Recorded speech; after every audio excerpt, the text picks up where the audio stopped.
Hi everyone. इस video में हम देखने वाले हैं रिकर्शन के दो बहुत सिंपल एग्जांपल्स। तो ये एग्जांपल्स आपको ज़्यादातर बुक्स में मिल जाएंगे, बट हम इन एग्जांपल्स के हेल्प से एक अच्छी अंडरस्टैंडिंग बनाने की कोशिश करेंगे, जिससे कि कॉम्प्लिकेटेड प्रॉब्लम्स को भी हम रिकर्सिव फंक्शंस में कन्वर्ट कर सकें। तो पहला प्रोग्राम है सिंपली फैक्टोरियल का।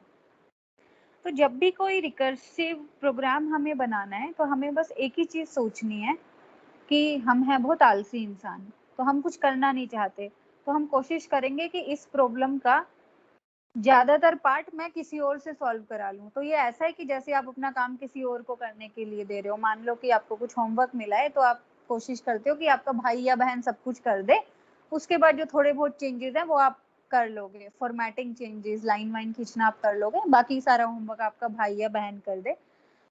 तो रिकर्सिव प्रॉब्लम्स को करने के लिए भी हमें यही सोचना है। तो हम पहला रिकर्सिव प्रोग्राम इस चीज के लिए बनाना चाहते हैं, फैक्टोरियल ऑफ अ नंबर। तो फैक्टोरियल अगर आपको पता नहीं तो बेसिकली होता है कि अगर लेट से कोई नंबर है x, उसका मैं फैक्टोरियल निकालना चाहती हूँ, तो it's simply x into x minus one into x minus two into x minus three so on 1 तक। बेसिकली अगर 5 का फैक्टोरियल देखें, so this is 5 into 4 into 3 into 2 into 1। आप कैलकुलेट कर सकते हो। I think 120। ठीक है, इसके लिए मुझे बनाना है कंप्यूटर प्रोग्राम। तो मैं कैसे बनाऊंगी? तो जैसे हमने पहले डिस्कस किया था, इसको करने के दो तरीके हैं। एक तो डेफिनेटली है हमारा इटरेशन वाला तरीका, और एक है रिकर्शन वाला तरीका। इटरेशन वाले तरीके में क्या होगा, मैं सब कुछ अपने आप करने की कोशिश करूंगी। तो इटरेशन वाला तरीका लिखने की कोशिश करते हैं। तो हम इसके लिए एक फंक्शन बना रहे हैं। तो मेरा एक फंक्शन है फैक्ट। ये फंक्शन रिटर्न करेगा इंटीजर टाइप की वैल्यू। तो ये इस फंक्शन का रिटर्न टाइप हो गया, और इसका आर्ग्यूमेंट होगा सिंपली एक नंबर जिसका फैक्टोरियल हमें निकालना है। तो इटरेटिव प्रोग्राम तो स्ट्रेट फॉरवर्ड होगा। इटरेटिव प्रोग्राम मुझे कहेगा कि आप एक नंबर ले लो यहाँ पे, जो कि मेरी फाइनल वैल्यू स्टोर करने वाला है, उसे 1 ले लो, और उसके बाद आप एक लूप लगा दो।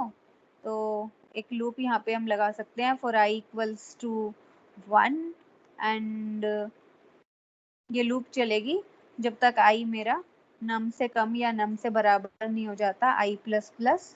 और जब तक ये लूप चलेगी तब तक क्या होगा, मेरा n हो जाएगा n इंटू आई, और लास्ट में ये फंक्शन क्या करेगा, n को रिटर्न कर देगा। तो ये फंक्शन कैसे काम कर रहा है, क्विकली हम इसको देख लेते हैं। तो इनिशियली n मेरा 1 है, i भी मेरा 1 है, और जो नम है मेरा, लेट से नम मेरा 4 है। तो इनिशियली i मेरा 1 है, तो 1 मेरा 4 से कम है, तो n हो जाएगा n into 1। Basically n into I means 1 into 1, तो n हो गया मेरा 1 ही रहा। i की वैल्यू एक बढ़ गई, अब i की वैल्यू हो गई 2 भी अभी 4 से कम है, तो अब n क्या हो जाएगा, n इंटू आई, तो 1 इंटू 2 हो गया। अब i मेरा एक और बढ़ गया, i हो गया 3, अभी भी 3 4 से कम है, तो n क्या हो जाएगा, n इंटू आई मतलब 2 इंटू 3 मतलब कि 6 हो गया। फिर i एक और बढ़ेगा, अब i मेरा 4 हो गया, 4 अभी 4 के बराबर ही है, तो अभी भी ये लूप चलेगी। फिर से n क्या हो जाएगा, n इंटू आई मतलब 6 गुना 4 मतलब कि 24। अब मेरा i हो गया 5। जब मेरा i हो गया 5, अब 5 मेरा 4 से कम हो गया, मैं इस लूप से बाहर आके और ये 24 रिटर्न कर दूंगी। तो ये तो हुआ इसको करने का इटरेटिव तरीका, ये आप सबको पता होगा। अब हम बात करते हैं रिकर्सिव तरीके की। तो हमने कहा था जब भी हमें कुछ भी चीज रिकर्शन से सॉल्व करनी हो, तो हमें बस इस चीज का ध्यान रखना है कि हम कुछ ज्यादा काम करना नहीं चाहते। हम चाहते हैं जो मेरा बड़े से बड़ा काम है वो बाकी लोग सॉल्व कर दें। तो अब मान लो कि वही, आप इसको हमेशा थिएटर एग्जाम्पल से समझ सकते हो। मैं थिएटर में लास्ट रो में बैठी हूँ, और मुझे किसी ने बोला कि 5 फैक्टोरियल निकालो। तो मैं चाहती हूँ कि मेरे जो आगे वाला बंदा बैठा है वो मुझे कुछ करके दे दे। तो अगर मेरे आगे वाला बंदा मुझे बता दे कि 4 फैक्टोरियल कितना होता है, तो मुझे पता है कि मुझे सिंपली उसमें 5 मल्टीप्लाई करना है और मुझे मेरा आंसर मिल जाएगा। तो इट मीन्स मैं क्या कह रही हूँ कि अगर मेरे को किसी भी नंबर का फैक्टोरियल निकालना है, फैक्टोरियल ऑफ n, तो इसको मैं कर सकती हूँ n इंटू और अगर कोई मेरे को फैक्टोरियल ऑफ n माइनस 1 बता दे तो बस मैं उससे मल्टीप्लाई कर दूंगी और मेरा आंसर आ गया। अगला बंदा भी वही करने वाला है, जिसको 4 फैक्टोरियल निकालना है, वो भी खुद से 4 फैक्टोरियल नहीं निकालेगा, वो क्या करेगा 3 फैक्टोरियल किसी और से पूछ लेगा और उसको 4 से मल्टीप्लाई कर देगा। तो ये बंदा करने वाला है 4 इंटू 3 फैक्टोरियल। अब जिस बंदे को 3 फैक्टोरियल निकालना है वो भी यही करने वाला है, 3 इंटू 2 फैक्टोरियल किसी और से पूछेगा। जिसे 2 फैक्टोरियल निकालना है वो भी क्या करेगा 2 करेगा, 1 फैक्टोरियल किसी और से पूछेगा। अब जिस बंदे को 1 फैक्टोरियल निकालना है, राइट, अब 1 फैक्टोरियल जो है वो क्या है, बहुत ही सिंपल प्रॉब्लम है, तो हम मान के चलते हैं कि ये जो सिंपल केसेस है वो तो डायरेक्टली कोई ना कोई सॉल्व कर ही देगा, क्योंकि वरना अब अगर ये बंदा करने लगे 1 इंटू 0 फैक्टोरियल और 0 फैक्टोरियल वाला भी आगे करने लगे 0 इंटू माइनस 1 फैक्टोरियल, तो वहां दिक्कत हो जाती है। तो जैसे ही ये प्रॉब्लम इतनी सिंपल हुई, बिल्कुल स्ट्रेट फॉरवर्ड, बिल्कुल ट्रिवियल प्रॉब्लम, मतलब 1 फैक्टोरियल तो कोई भी बहुत आसानी से बता देगा, तो उसको हम बना देते हैं बेस केस। तो अगेन यहाँ पे ये मेरा बन गया बेस केस, और ये जो मेरे बाकी जो केसेस बने ये मेरा बना रिकर्सिव केस। इसको ना आप एक इक्वेशन की हेल्प से भी लिख सकते हो। तो जहाँ पे मैं इटरेशन की बात कर रही हूँ वहां पे तो मैं ये कह रही हूँ कि अगर मेरे को n फैक्टोरियल निकालना है तो मैं करने वाली हूँ n into n minus 1 into n minus 2 into n minus 3 so on and so forth up to n। But recursive approach कहता है कि अगर मेरे को n फैक्टोरियल निकालना है तो मैं इतनी कैलकुलेशन करने की जगह मैं बस करने वाली हूँ n into n minus 1 factorial, right. अगर मेरा जो n है वो क्या है, एक से बड़ा है बेसिकली।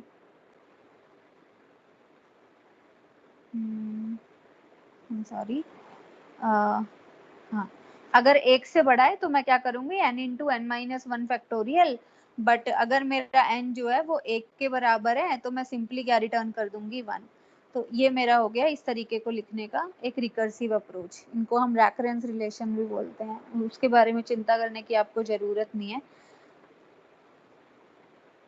तो इसका हम प्रोग्राम कैसे बनाएंगे, तो अब हम एक शिफ्ट लेंगे और मैं आपको इस प्रोग्राम को करने की थोड़ी सी कोडिंग करके दिखाती हूँ कि इसको कैसे करते हैं। इसके बाद हम थोड़ा सा और कॉम्प्लिकेटेड एग्जांपल लेंगे और उसके बाद हम और एक लेवल आगे जाके एरेस की बात करेंगे। तो अब हम बात करते हैं कि इस पर्टिकुलर एग्जांपल की कोडिंग हम कैसे करेंगे।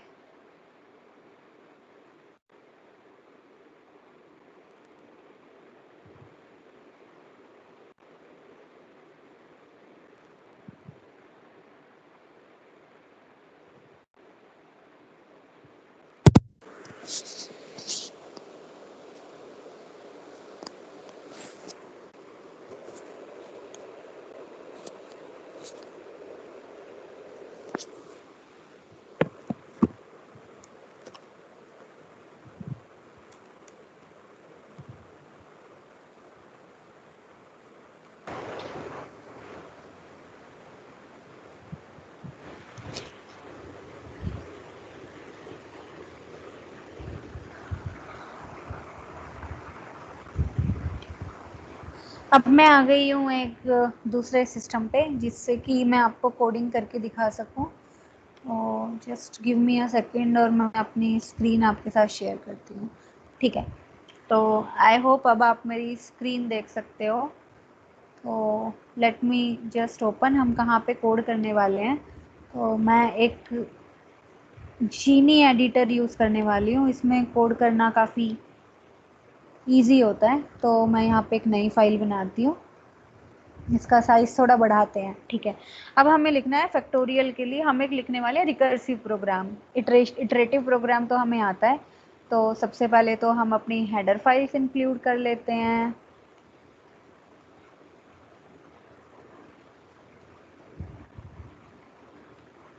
ओके, ये हो गई मेरी हेडर फाइल्स इंक्लूड।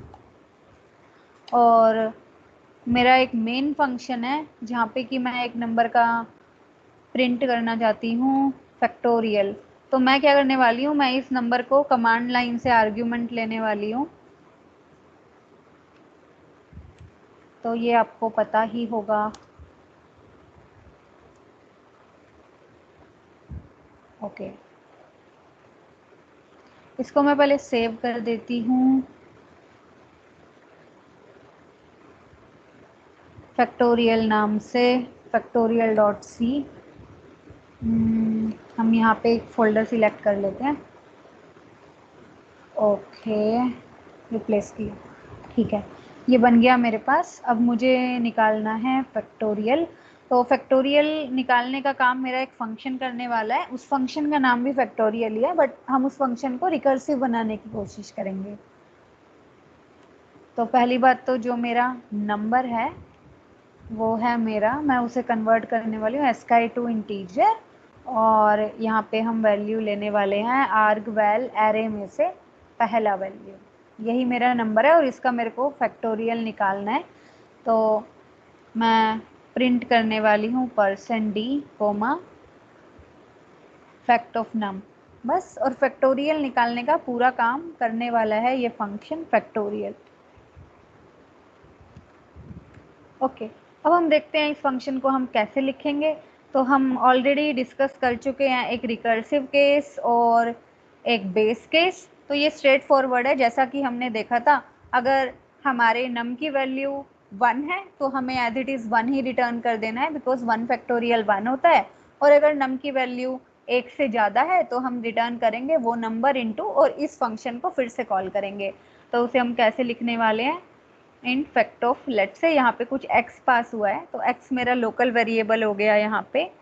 अगर ये जो x है इसकी वैल्यू 1 है तो मेरा फंक्शन रिटर्न कर देगा 1, और अदरवाइज अगर x की वैल्यू 1 नहीं है तो मेरा फंक्शन क्या रिटर्न करेगा। यहाँ पे आप एक और if x is greater than 1 कुछ भी लूप लगा सकते हो। तो यहाँ पे मैंने एल्स इसलिए यूज़ किया है क्योंकि मैं जो अपना आर्ग्यूमेंट दूंगी वो हमेशा 1 से बड़ा होगा। तो मेरे प्रोग्राम में कभी कोई ऐसा केस आएगा ही नहीं कि x की वैल्यू 1 से कम हो जाए। आप यहाँ पे चाहे तो क्लैरिटी के लिए ऐसे भी लिख सकते हो कि अगर 1 है तो ये हो जाए, और अगर ग्रेटर देन 1 है तो ये जो फंक्शन है ये मेरा क्या रिटर्न करेगा, जैसा कि हमने पढ़ा था x into fact of x minus 1, and we are done. चाहे तो आप यहाँ पे कंडीशन डाल सकते हो कि किसी केस में अगर x आपका 1 से कम हो जाता है, ऐसा होना नहीं चाहिए इस प्रोग्राम में, तो आप एग्जिट कर सकते हो, आप प्रिंट एफ कर सकते हो सम एरर, एंड यहाँ पे मैं एग्जिट करूँगी। तो अब एग्जिट और रिटर्न में क्या डिफरेंस है, एग्जिट आपको पूरे प्रोग्राम से बाहर ले जाएगा क्योंकि ऐसा केस कभी आना ही नहीं चाहिए, तो ये एरर करके पूरे प्रोग्राम के बाहर ले जाएगा। रिटर्न वैल्यू इस फंक्शन के वैल्यू को रिटर्न करेगी। आई थिंक बन गया हमारा फैक्टोरियल का कोड, तो इसको अब हम रन करा के देखते हैं।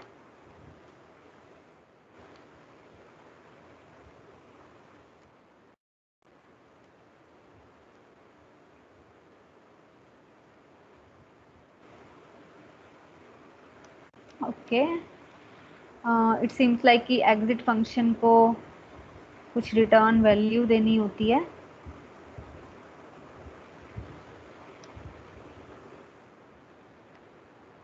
ओके, एंड लेट से मुझे 5 का फैक्टोरियल निकालना है, तो यहाँ पे आ गया 120, 4 का फैक्टोरियल निकालना है तो 24, 89 का, तो यहाँ कुछ गड़बड़ हो गई, शायद इतना बड़ा नंबर स्टोर नहीं कर पा रहा।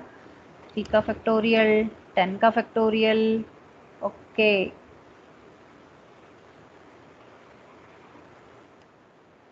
का फैक्टोरियल, 5 का फैक्टोरियल हुआ 120। तो हम जिस इसको चेक करने की कोशिश कर रहे हैं कोड को, 6 का फैक्टोरियल हो जाएगा 120 इंटू 6, ये भी सही है। 7 का फैक्टोरियल हो जाएगा, इसमें मैंने 7 मल्टीप्लाई कर दिया। 8 का फैक्टोरियल होगा, इसमें 8 मल्टीप्लाई कर दिया, 9 मल्टीप्लाई कर दिया, 10 मल्टीप्लाई कर दिया। ओके, तो ये प्रोग्राम चल रहा है हमारा परफेक्ट। तो जब मेरे नंबर्स बहुत ज़्यादा बड़े हो जाते हैं तो मेरा जो इंट है वो एरर डिक्लेयर करने लगता है, तो वहाँ पे मुझे चेंज करना पड़ेगा अपना data type, maybe to long int और समथिंग, जिससे कि मेरा इंट वैल्यू जो है वो ज़्यादा बड़ी वैल्यू को स्टोर कर पाए, तो इसके लिए आपको इंटीजर्स की रेंज जाके चेक करनी पड़ेगी। बट ओवरऑल ये जो प्रोग्राम है फैक्ट, ये बिल्कुल परफेक्ट काम कर रहा है। अगले वीडियो में हम एरेज पे मूव करने से पहले, मतलब एरेज में रिकर्शन डिस्कस करने से पहले एक और थोड़ा सा कॉम्प्लिकेटेड एग्जांपल डिस्कस करेंगे रिकर्शन का, जो कि इतना स्ट्रेट फॉरवर्ड नहीं है।